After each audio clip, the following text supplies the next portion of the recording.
So the topic of our webcast today is, the title is The Art of Rejection, Mastering Failure Scenarios for API Security Validation at Runtime, which is a bit of a mouthful. But what we're really saying is that APIs have unique needs for security validation, in particular in the runtime. And this comes out of the nature of some of the, really what we think of as API native authentication and authorization mechanisms that are out there, including obviously OAuth and including also JavaScript Web tokens, or JWT.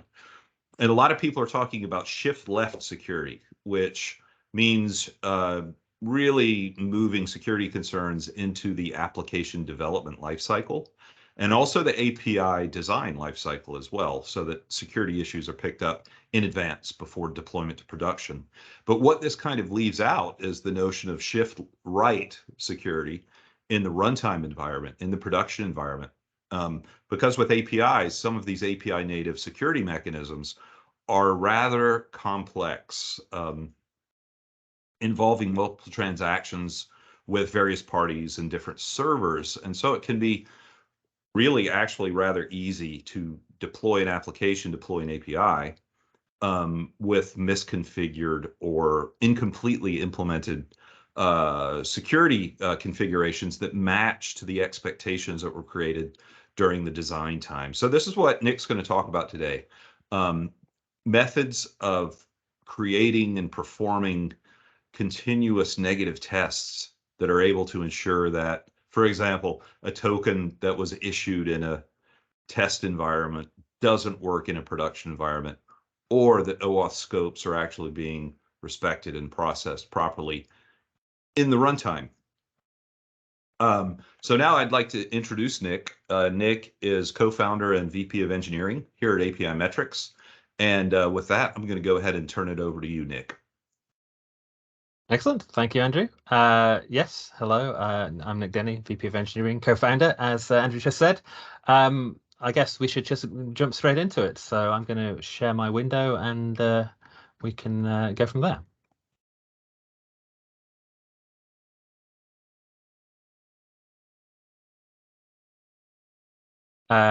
So let me just start off at the beginning. I've got a fresh account here where I've set up a project in APImetrics. And so let's me go into the security demo project. And I just want to sort of go over first what we've set up and some of the happy path we can test first. So we're going to be testing against the Microsoft Graph API just because it's well documented and we expect it to work well, and it has lots of scopes to play with. So let me get to the workflows. So workflows are sequences of API calls, but we also use them to handle the user sign-in and the OAuth flow. And so we actually have 3 workflows set up here. We've got the sign-in, and this will call the authorize URL in a second, I'll show you. And then there's the step 2, which is after the browser comes back, which is the authorization code exchange. And we also have the refresh token, because we're actually going to use a long-lived token that uses refresh tokens. And so we can call the APImetrics calls this as part of the auth to make sure you also have a working token. So let me just go into the first workflow. This is very simple because this is just standard OAuth. If you're in open banking or something like this, we actually have multiple steps here where we have create consents, and we actually have a sign JWT tokens to create the authorization call. But so this is the authorization call, and it's just a one-step workflow. So it's not very complicated. But if I go in and look at the API, I can just see that the way you set this up in APImetrics is it's just like a normal API call. You put in your URL, you put in the various header parameters you'd require. We're using environment variables here, so the client ID is hidden from you. The scope is currently hard-coded. We're going to play with that in a minute. And the redirect URI. And the difference here is, well, and I can actually, this should be a get, so that's it doesn't really matter for the this, because we've set this to open in browser. So this is a special case. We've tagged the API call to be used for the authorization call. If I now go back to the other workflows, just to show you the second step, because we're about to use that too. In the second step, this is the workflow that we run once we've signed in the OAuth process. And so the OAuth, you get sent a parameter, which is the authorization code, and you have to swap that for your actually access token. So just to show you that API, the same way, this is actually an API call, so it's a real post, and we've got our client ID and secret, and the code parameter is a runtime variable. So this is something that gets set when we run the API call. So if I go back to the first step, the authorization call, step 1, was tagged as an action, so it appears in the home screen. So we can actually take a shortcut and click on the run action here. And so I can run this, and this will start the sign-in process.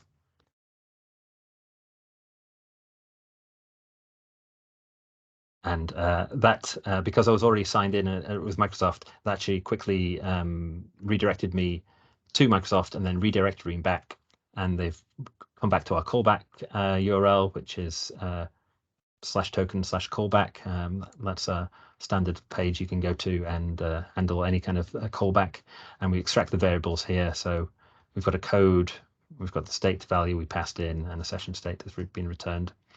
And what we want to do now is call the second step, which is the authorization code. And what we're going to do is run that workflow and tell it to save the token value into our access token under the auth. So click on run workflow here.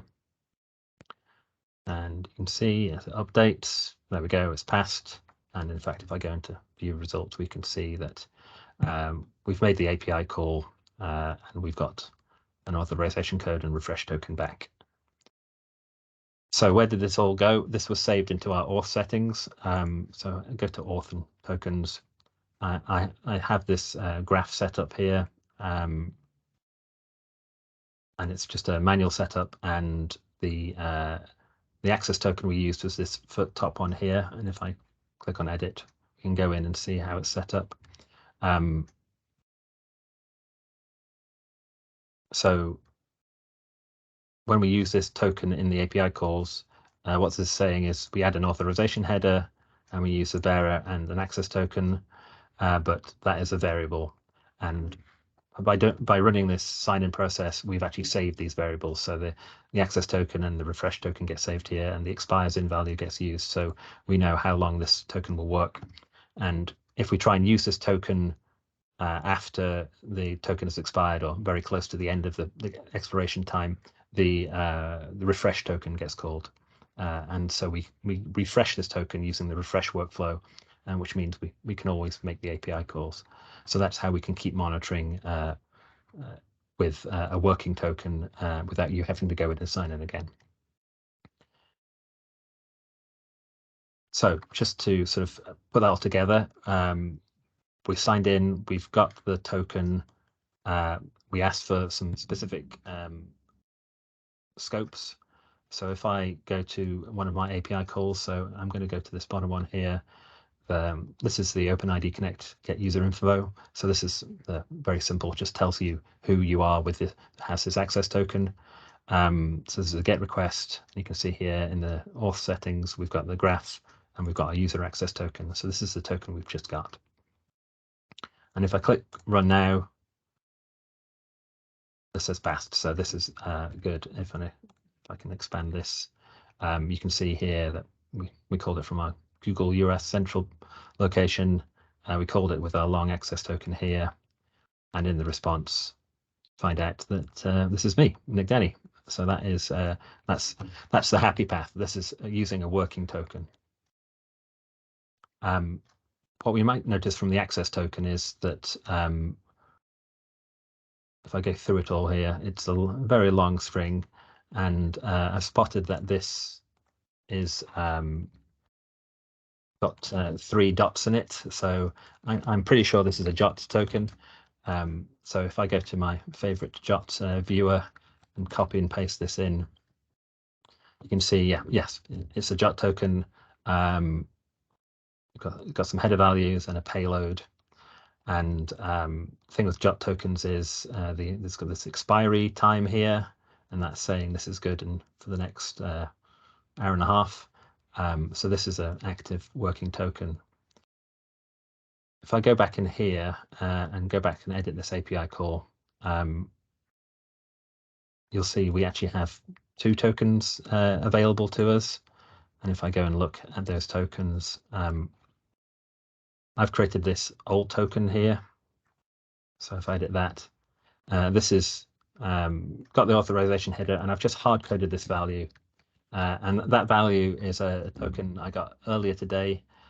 So it's now old and it's past its expiration time. And in fact, if I copy and paste this one into the JWT token, if we check the expiry header, you can see that it expired a few hours ago.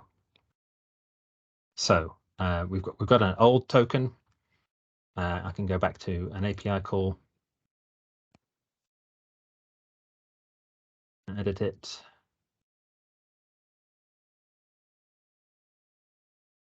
And choose the old token, save it.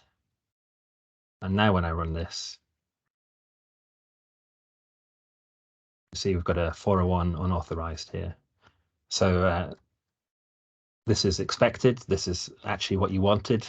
So now we need to set some assertions because this is no longer the happy path.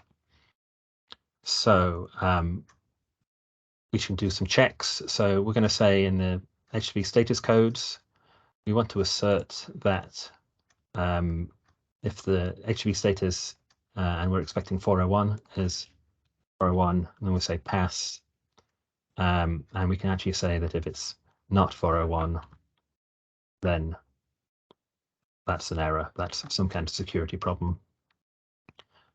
So we're going to set that. We might also want to check that in the response body, the error.code is invalid authentication token. So we can add assertion here. So that's if you look in the JSON here, that says error, and it's inside that it's .code. So we'll do error.code, and instead of checking exists, I'm going to check that the value equals something. And these are assertions. So this is you assert what you want to be true, and then otherwise you can say whether you want the API to be a warning or a failure. So we'll stick with error. So now when I run this,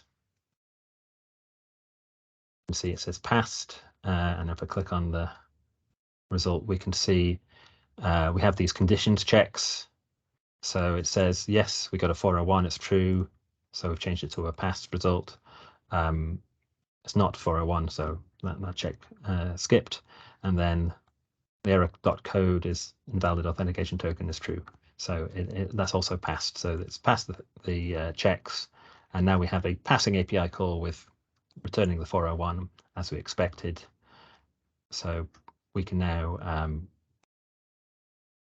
add this to a schedule and keep monitoring it, and then we'll get alerted to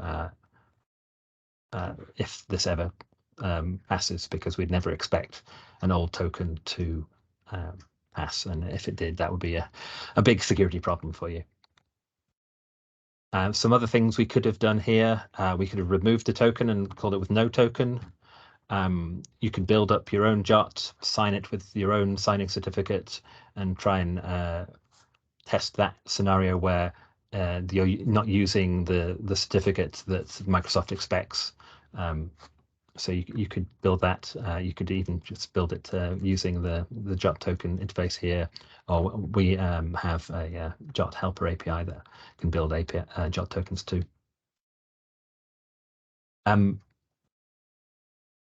So that's one case with the expired token. The other thing we have in the token is when we signed in, we set some scopes. So if if I go to my environment variables, you can see here you have your client ID and client secret. I'm actually using a different workspace to hide them away from you. This is our redirect URI, and then in here with the scope, we've asked for OpenID profile, email, offline access, and we've asked for context.read and mail.read and user.read. So this lets us call some of the mail APIs in the graph. But it shouldn't let us call, say, files or one of the other APIs. So back in my project home, I have another API here, one of the Microsoft Graph get files, which is the Microsoft Drive, Office Drive API. So this is looking for files inside your root folder. So if I click run now, and it's using our user access token, you can see here we're getting client ID forbidden. So it's 403 forbidden, and that's expected because we've not actually got the right access level in the scope required for this API call. So same thing we can do here. We want to make sure this never works. If somebody changed a policy on the production and maybe opened up a scope somewhere, this could be a fail case. So you don't want that to happen because it's a security risk. So let's again add an assertion. This time we're checking for 403 passed, and we can just say not 403, then failure. We could maybe say if it's less than 400, then an error. So any 200 would be an error. That would be another way to do it, because then maybe if a 404 or a 401 is also not a security risk. So it depends how accurate you want to be with your checks. And I'm going to also check in the response body that we add the assertion that again it's error.code, and we're going to say equals access denied. So this means we're checking that it's a 403 and we're getting this access denied error code back. So now if I click on run now, we have we've got a passed, and you can see at the bottom here we actually have the checks as well, and yeah, it's 403 is true and the error code is access denied. So now that is good to run. So we can add that to the schedule too, and we've got these two negative cases happily running here. And as the day goes, this will fill up with greens from now on. So this is just so that's all working. Last thing to look at would be the refresh token flow here. So as I said, we're using the offline access scope, which means that it gives us a refresh token. And the refresh token works very much like the other auth calls. It's called to the token endpoint, and this time we pass in a refresh token grant type and pass in the refresh token as a variable. And in the auth section in the graph, if I edit this, we need to actually select the refresh token as the refresh token workflow. So this will tell it to use the refresh token. So that was important to do because now we're monitoring these two endpoints. They are using a valid token, or the files one is using a valid token even if it's the wrong scope. So this means we'll always keep a fresh token. As the token we got expires in over an hour, I can show you how it works manually, as it were. So let's go into the auth tokens and look at our access token. I'm just going to grab my refresh token here, copy it. So instead of waiting for it to expire, I can show you it working as if we can do it manually. So here we can pass in the refresh token, and then in the refresh token workflow, we can pass in the user access scopes token, and this will get a new token, get a new refresh token, and update the token, and the tests that we're running will keep working. So I've run that, and we've got a new access token. So that should mean that the if I go to the scopes test, when we run this one now, it's actually going to use the new token we got, but it's still passing. So that's showing we can keep monitoring, and this will build up, and so we have confidence that if there's been a new release, we'll catch something quickly.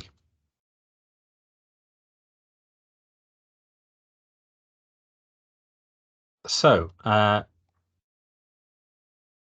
gone over 3 different scenarios there.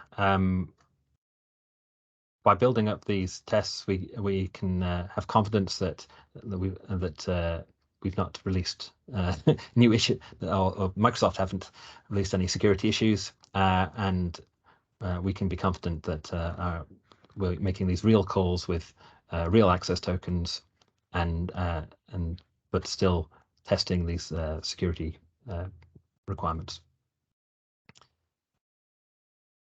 Andrew, do you want to? Are there any questions or? Yeah, thanks, Nick. We do have a few questions that are coming in, and I encourage everybody else who has questions to go ahead and ask them. The first question is about a specific API, quote unquote, hack on the Optus API. Do you have any information on that Optus API hack that was pretty famous, and how would this approach perhaps have mitigated that? I'm afraid you'll have to remind me on the exact details of the Optus hack. I'm not sure. I think that the person asking the question, let's see. Let me do a quick search and just get some background on the Optus hack. Apparently. So I could the OWASP API top 10 is a handy resource for categorizing different types of security failure. Obviously, so the scopes one is what's known as BOLA, broken object. Oh, no. I'm giving myself a test there. I can't quite remember. Basically, having access to something you shouldn't do, but whilst having an active access token. Another common one is exposing too much information, sending out extra parameters. There was a famous case, I think, was Uber, where they started returning on an endpoint additional information, including an internal access token, which was broke security. And so we can do that with the checks, with the let me open a random API here. So in assertions, we can check for that specific values exist or don't exist. So that is the main way we'd capture that type of error. And I did find an interesting piece of information about the Optus attack. Protocol website says the incident reportedly started with the attacker accessing an API server that was not protected with any type of authentication. So debatable whether that's a hack in the first place. Well, this is a good, actually, let's use this endpoint here. So this is a get profile. It's very similar to the OpenID endpoint I was using earlier, and I can show you that clicking run now.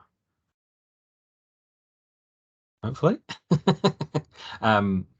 this will work.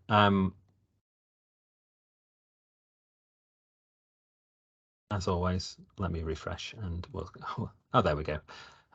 Patience is a virtue. So let's, so that passed. Let me just remove the header completely. So now we don't have any authorization header. Save that. and why don't I run it from a different location as well, just to show off. There we go. So yeah, this has now returned a 401, which was expected. So yeah, we could set up the same there. Microsoft are very nice that they have a very consistent error message. So that means we can check for the 401, and this invalid authentication token is the same as having no authentication token, apparently. So yeah, so that's a way we could check. Call your API, you expect to be protected by an authorization token, and call it without it and check for the 401. That you can definitely capture that. And yeah, that's a good example of that one. Yeah, as well as Bowler and exposing too much data. That is a common thing to check for. Yeah, good question. Okay, well, great. Thank you, Nick. I think that's all the questions that we have today. We will send out a link to the webcast to all participants, and we'll be publishing this on YouTube as well. So keep an eye out, and thank you for joining.